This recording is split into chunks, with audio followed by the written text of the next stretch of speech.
मुरादाबाद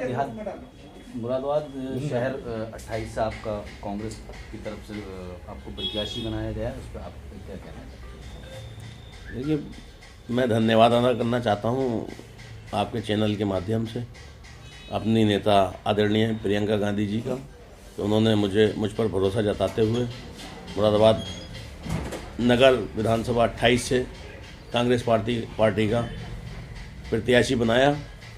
और धन्यवाद अदा करना चाहता हूँ उनको अपना वादा निभाने के लिए, जो उन्होंने अपने उत्तर प्रदेश की महिलाओं से वादा किया था कि 40% हम विधानसभा के टिकटों में उनको रिजर्वेशन देंगे। उन्होंने पहले ही लिस्ट में अपना वादा पूरा कर दिया।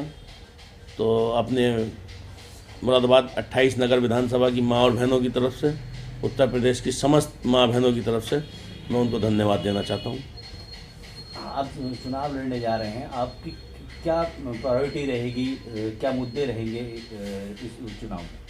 देखिए, सबसे पहले तो हमारी प्रायोरिटी जो हमारी नेता आदरणीय प्रियंका गांधी जी ने अपनी घोषणाएं की हैं, अपनी प्रतिज्ञाएं की हैं, सबसे पहले तो कोशिश ये रहेगी हम उन प्रतिज्ञाओं को अमल में लाने की कोशिश करें। उसके अलावा हमने कुछ लोकल मुद्दे अपने मुरादाबाद शहर से रिलेटेड हैं, जैसे रामगंगा नदी पर बांध का मुद्दा बहुत ज़माने से पेंडिंग पड़ा हुआ है। उस बांध के साथ मैंने दो चीज़ें और जोड़ी हैं कि रिंग रोड और पिकनिक पॉइंट उस बांध के साथ ही साथ बने। उसके अलावा करूले पर आप देखते होंगे सुबह और रात तक लगातार जाम की समस्या रहती है। सिर्फ जो एक आवाजाही का एक ज़रिया करूले के लिए है वो संबल चौराहे का पुल है। उस पुल का विस्तारीकरण या चौड़ीकरण हम कोशिश करेंगे उसको बेहतर से बेहतर सुगम बनाने की। तीसरे, करूले की स्थिति इतनी हालात इतने ख़राब हैं कि वहाँ पानी पीने की व्यवस्था तक नहीं है। तो मेरी प्रेफरेंस में है कि करूले पर एक पानी की टंकी का निर्माण होना चाहिए। उसके अलावा लड़कियों के लिए डिग्री कॉलेज व इंटर कॉलेज की व्यवस्था करूले पे ख़ास तौर पर होनी चाहिए। अच्छा, आप 2017 में मेयर का चुनाव भी जीते थे और दूसरे नंबर पर रहे थे, 73,000 करीब वोट आपको मिले थे। उस समय जो मुरादाबाद का देहात का क्षेत्र भी है वो भी शहर में लगता है, तो आपका मान और विधानसभा के अनुसार वो क्षेत्र कट जाता है, तो आप अपेक्षा करते हैं कि जो पूरा शहर विधानसभा है अनुसार वो क्षेत्र कट जाता है, तो आप अपेक्षा करते हैं कि जो पूरा शहर विधानसभा है उसमें कांग्रेस को उतना वोट या उससे अधिक वोट मिलेगा?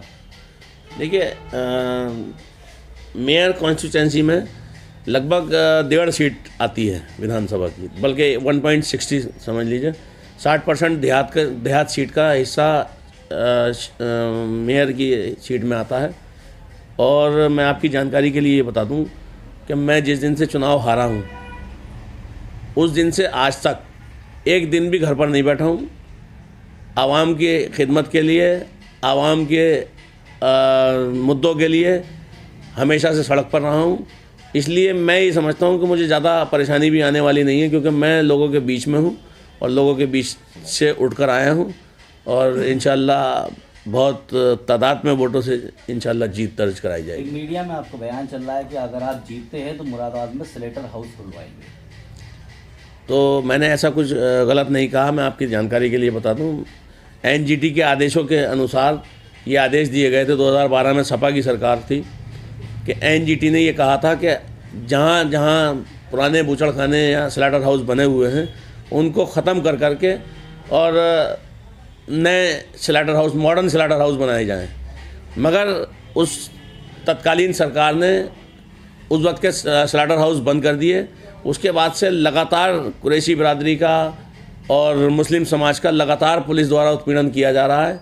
तो मैंने क्या गलत कहा? मैं फिर कह रहा हूँ कि अगर हम सरकार में आए और मैं विधानसभा में गया तो इंशाल्लाह सबसे पहले मॉडर्न स्लैटर हाउस मुरादाबाद में बनवाया जाएगा।